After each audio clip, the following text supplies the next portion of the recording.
Hello everyone, welcome to SS Odia tutorial. आजिर एही video रे शास्त्रीय भाषा बा क्लासिकल लैंग्वेज से विषय रे आलोचना करिबा। ता सहित ओडिया भाषार जो शास्त्रीय मान्यता प्रसंग से विषय रे मध्य आजिर एही वीडियो रे आलोचना करा जिवो। वीडियोटी आरंभ करिबा। शास्त्रीय भाषा पूर्वरु आमे क्लासिकल बा शास्त्रीय संपर्क रे आमर किछि निर्दिष्ट धारणा नथिला।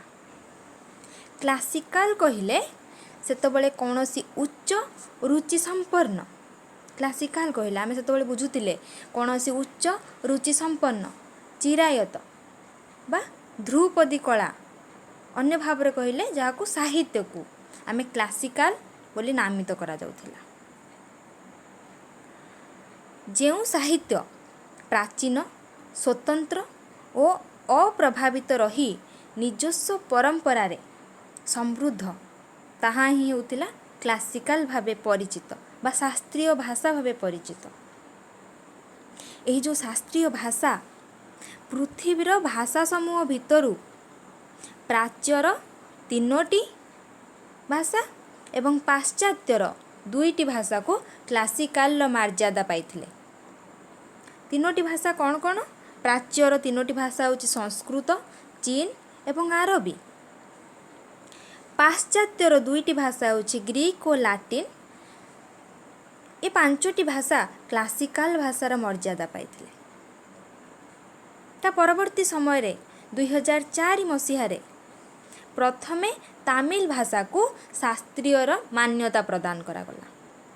2004 मसीह रे तमिल भाषा को एवं जेतबेले मर्यादा प्रदान करा जाइथिला सेतबेले गोटे मानदंड स्थिरीकृत करा गला।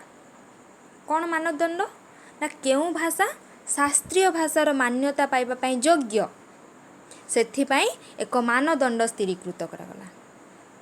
जहा फल रे जेउ भाषा दाबी करिवो जे शास्त्रीय भाषार मान्यता पाइबा पई एवं जो मानदंड स्थिरीकृत करा जाइछि सेही जो चारोटी मानदंड स्थिरीकृत करा जाइछि सेही मानदंड अनुसारे ताहा शास्त्रीय मान्यता पाइबा पई योग्य कि नुहे तार विचार विश्लेषण करा जिवो। कोन रहिछि से चारोटी मानदंड आलोचना करिबा। प्रथम रे रहिछि क्लासिकल मर्यादा दाबी करुथिबा भाषाभाषी जातिर अन्यून 1500 रु 2000 वर्षर लिपिबद्ध इतिहास और ऐतिह्य प्राचीन संस्कृति थिबो। यह होछि प्रथम मानदंड। कहा जाइछि जे जो भाषा अन्यून 1500 रु 2000 वर्षर लिपिबद्ध इतिहास रहिथिबो एवं ऐतिह्य प्राचीन संस्कृति रहिथिबो ताहाले से भाषा को शास्त्रीय भाषार मर्यादा दिया जिवो। द्वितीय रे रहिछि जुग जुग धरी महत्वपूर्ण मने करा जाउथिबा प्राचीन साहित्य और ग्रंथ रचनार परंपरा थिबो। यह होछि द्वितीय मानदंड। माने जुग जुग धरी महत्वपूर्ण मने करा जाउथिबा जो प्राचीन साहित्य एवं ग्रंथ रचनार कोन थिबो ना परंपरा थिबो ताहाकू शास्त्रीय भाषार मर्यादा प्रदान करा जाय।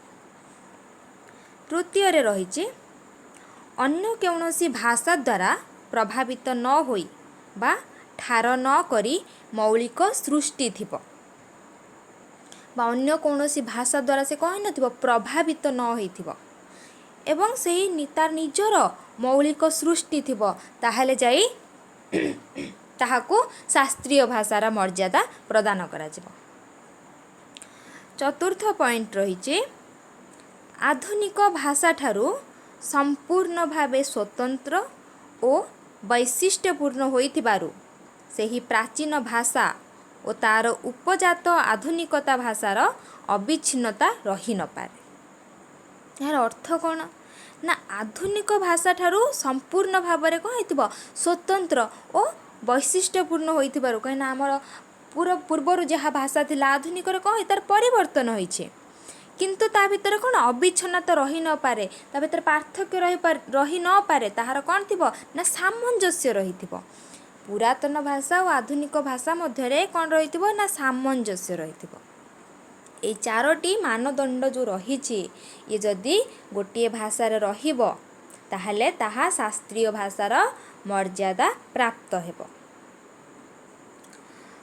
भारत रे सर्वमोट केतोटी भाषा शास्त्रीय मान्यता पाइछि? सर्वमोट 6टी भाषा शास्त्रीय मान्यता पाइछि बा शास्त्रीय मर्यादा पाइछन्ति। कौन कौन? प्रथमे तमिल भाषा कहले 2004 मसीह प्रथमे तमिल भाषा जे कि शास्त्रीय भाषार बा क्लासिकल लैंग्वेज रो मर्यादा पाइथिला। द्वितीय रे संस्कृत 2005 मसीह 2008 मसीह दुईटी भाषा शास्त्रीय मर्यादा पाइछन्ति कन्नड़ एवं तेलुगु। ये होची 2008 मसीह। तापर 2013 मसीह मालायालम एवं 2014 मसीह ओडिया शास्त्रीय भाषार मर्यादा पाइछि। यदि प्रश्न आसे ओडिया भाषा केउं दिन शास्त्रीय भाषार मर्यादा पाइला, उत्तर हेबो 2014 मसीहा मार्च 11 तारिख रे ओडिया शास्त्रीय भाषार मर्यादा पाइला। एवं मार्च 11 तारिख होची शास्त्रीय ओडिया भाषा दिवस भावे पालन करा जाउछि।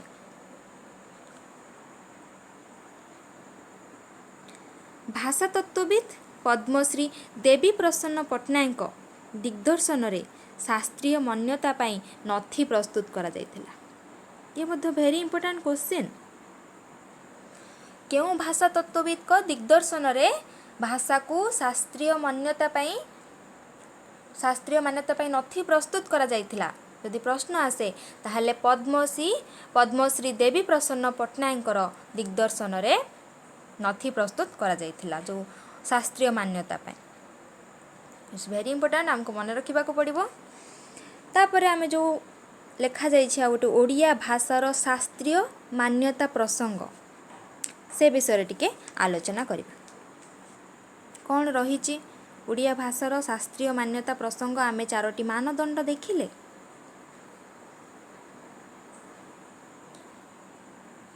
तो देखिबा भारतीय आर्य भाषा परिवार प्रथम भाषा भावरे ओडिया को शास्त्रीय मर्यादा प्रदान करा जाइछि।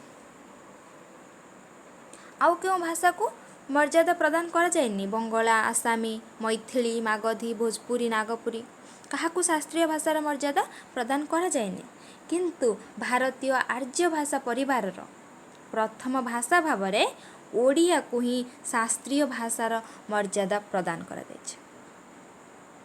यह हूँ आम्भमानक पई एक गौरवमय अनुभव, कहीं ना यह भारतीय आर्य भाषा परिवार प्रथम भाषा जे कि शास्त्रीय मान्यता प्राप्त। 1936 मसीह प्रथम भाषाभित्तिक प्रदेश गठित होगा पर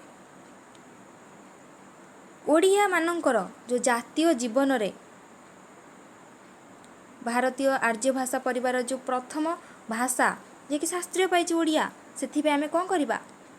गौरव न विषय आम पाई।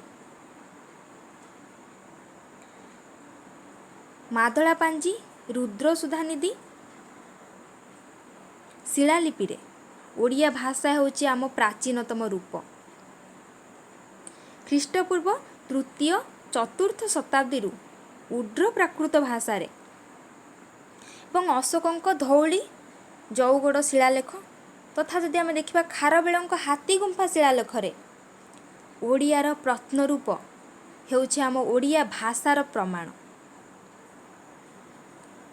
आमर ओडिया भाषा शास्त्रीय मान्यता एइथिपाई पाइछि, आमर जो संस्कृति रही, आमर जो लिपिबद्ध होइकि रही कौन मादला पांजी रुद्र सुधानिधि शिलालिपि।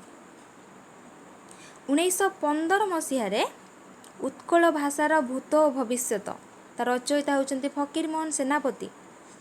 से उल्लेख करिसंती आम्भे माने सहस्र वर्ष पूर्वे लिखित सुमार्जित ପୂର୍ଣ୍ଣାଙ୍ଗ ବିଶିଷ୍ଟ ଉତ୍କଳ କବିତାମାନ ପାଠ କରିଅଛୁ। ଏଥକୁ ମସିହା ଜନ୍ମ ପୂର୍ବେ ଏ ଦେଶରେ ଯେ ଲିଖିତ ଭାଷା ଥିଲା ଏହା ଅନୁମାନ କରିବା ଅସଙ୍ଗତ ନୁହେଁ। ଏହା ଫକୀରମୋହନ ତାଙ୍କ ରଚନାରେ ଦର୍ଶାଇଛନ୍ତି ଯେ ବହୁ ପୂର୍ବରୁ, ବହୁ ସହସ୍ର ବର୍ଷ ପୂର୍ବରୁ ଆମ ଓଡ଼ିଆ ଭାଷା ଯେ ଥିଲା ତାହା ଲିଖିତ ଆକାରରେ ଥିଲା।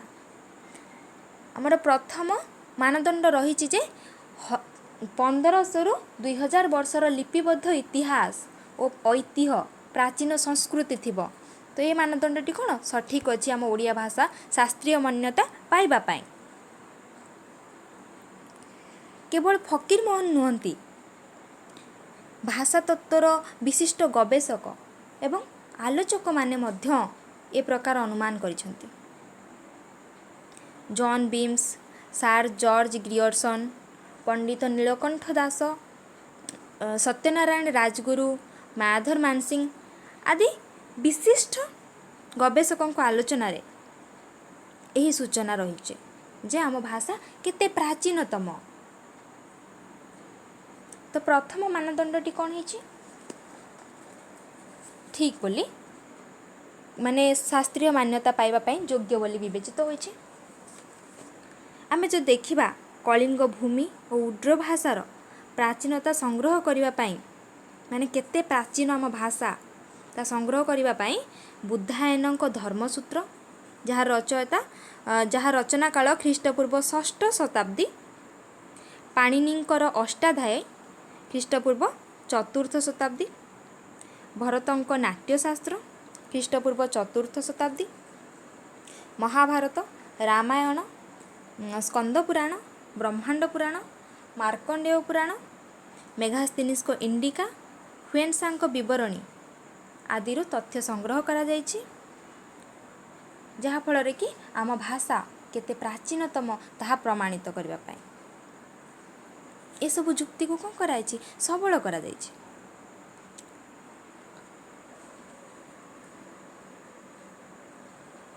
ତାପରେ ଆମେ ଯଦି ଦେଖିବା ଖାରବେଳଙ୍କର ଯେଉଁ ରହିଛି ଖୋଦିତ ହାତୀ ଗୁମ୍ଫାର ଶିଳାଲେଖ, ଯେଉଁ କହିଲେ ଶିଳାଲେଖର ବର୍ଣ୍ଣନା ଏବଂ ଯେଉଁ ବିଶିଷ୍ଟ ଭାଷା ତତ୍ତ୍ୱବିତ୍ ମାନେ ରହିଛନ୍ତି, ଓଡ଼ିଆ ଭାଷା କେତେ ପ୍ରାଚୀନତମ ତା'ର ମୌଳିକତା, ତା'ର ବୈଶିଷ୍ଟ୍ୟତାକୁ ସେମାନେ କ'ଣ କରିଛନ୍ତି? ଆଲୋଚନା କରିଛନ୍ତି। ଆମର ତୃତୀୟ ପଏଣ୍ଟ ରହିଛି ଅନ୍ୟ କୌଣସି ଭାଷା ଦ୍ୱାରା ପ୍ରଭାବିତ ନ ହୋଇ ବା ଠାର ନ କରି ମୌଳିକ ସୃଷ୍ଟି ଥିବ। ଆମେ ଦୁଇଟି ପଏଣ୍ଟ ଦେଖିଲେ ଯେଉଁ ସେ ଦୁଇଟି ସଠିକ୍ ଅଛି ଓଡ଼ିଆ ଭାଷା ଶାସ୍ତ୍ରୀୟ ମାନ୍ୟତା ପାଇବା ପାଇଁ। ତ ତା'ର ତୃତୀୟରେ ରହିଛି ତା'ର ମୌଳିକ ସୃଷ୍ଟି ଥିବ। ଯେଉଁ ଆମ ଓଡ଼ିଆ ଭାଷାର ଯେଉଁ ପ୍ରାଚୀନତା ଏବଂ ମୌଳିକତା, ତା'ର ବୈଶିଷ୍ଟ୍ୟ, ତା'ର ଆଲୋଚନା କରିଛନ୍ତି ବିଭିନ୍ନ ବିଶିଷ୍ଟ ଭାଷା ତତ୍ତ୍ୱବିତ୍ ମାନେ। ଜନ୍ ବିମ୍ସଙ୍କର comparative grammar of modern Aryan languages of India, ସେଥିରୁ ମଧ୍ୟ ତା'ର ସୂଚନା ରହିଛି। ସାର୍ ଜର୍ଜ ଗ୍ରିୟର୍ସନଙ୍କ linguistic survey of India, Bijay Chandra ମଜୁମଦାରଙ୍କ ଟାଇପିକାଲ ସିଲେକ୍ସନ୍ସ ଫ୍ରମ୍ ଓଡ଼ିଆ ଲିଟରେଚରର ମୁଖବନ୍ଧରେ ସେ ମଧ୍ୟ ଆମର ଓଡ଼ିଆ ଭାଷାର ମୌଳିକତାକୁ ପ୍ରତିପାଦନ କରିଛନ୍ତି। ଏହାଦ୍ୱାରା ଆମେ ଜାଣିଛେ ସାରଳା, ପଞ୍ଚସଖା, ଉପେନ୍ଦ୍ର, ଅଭିମନ୍ୟୁ, ଭୀମ ଭୋଇ, ମଧୁସୂଦନ, ଗଙ୍ଗାଧର ଏ ସମସ୍ତଙ୍କର ସୃଷ୍ଟି ସମ୍ଭାରରେ ସମଗ୍ର ଭାରତୀୟ ସାହିତ୍ୟରେ ଯେଉଁ ଓଡ଼ିଆ ସାହିତ୍ୟର ଯେଉଁ ମୌଳିକ ପରମ୍ପରା ସେମାନେ କ'ଣ ପ୍ରତିଷ୍ଠା କରିଯାଇଛନ୍ତି। ତା ଦ୍ୱାରା ଆମର ସାହିତ୍ୟ କେତେ ମୌଳିକ ସେ ମଧ୍ୟ କ'ଣ ହେଉଛି ଜଣାପଡ଼ୁଛି। ଏ ଯେଉଁ 4ଟି ମାନଦଣ୍ଡ ରହିଛି ସେଥି ସବୁଥିରୁ କ'ଣ ସ୍ୱୀକୃତି ପ୍ରାପ୍ତ ହୋଇଛି ଯେ ଓଡ଼ିଆ ଭାଷା ଶାସ୍ତ୍ରୀୟ ମାନ୍ୟତା ପାଇବା ପାଇଁ ଯୋଗ୍ୟ ଏବଂ ପାଇଛି ମଧ୍ୟ।